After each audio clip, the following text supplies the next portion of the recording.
আমরা অনেকেই মনে করি আজ একটা ফেসবুক পোস্ট দিলাম, কাল থেকেই হয়তো সেল শুরু হয়ে যাবে। কিন্তু আসল কথা কি জানেন? ডিজিটাল মার্কেটিং কোনো ম্যাজিক নয়, বরং সঠিক স্ট্র্যাটেজি আর স্মার্ট প্ল্যান ঠিকভাবে করলে এটা আপনার ব্যবসাকে আসলেই উপরে তুলতে পারে।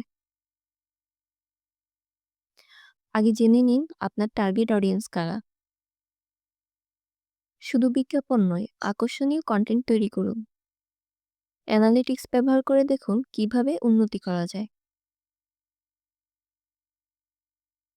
ডিজিটাল মার্কেটিং সঠিকভাবে ব্যবহার করলে ব্যবসা অনেক দূর এগিয়ে যেতে পারে।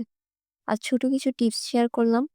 আপনার ব্যবসার জন্য পুরো পরিকল্পনা করতে চাইলে ডেপ্থ মার্কেটিং আছে আপনার পাশে। স্ক্রিনে দেওয়া নাম্বারে যোগাযোগ করুন অথবা আমাদের ফেসবুক পেজ ডেপ্থ মার্কেটিংয়ে মেসেজ করুন। আমরা সবসময়ই চেষ্টা করি যেন আপনার ব্যবসা আরও এক ধাপ এগিয়ে যায়। আর সেই পথে আপনাকে পাশে থেকে যেন আমরা সাহায্য করতে পারি।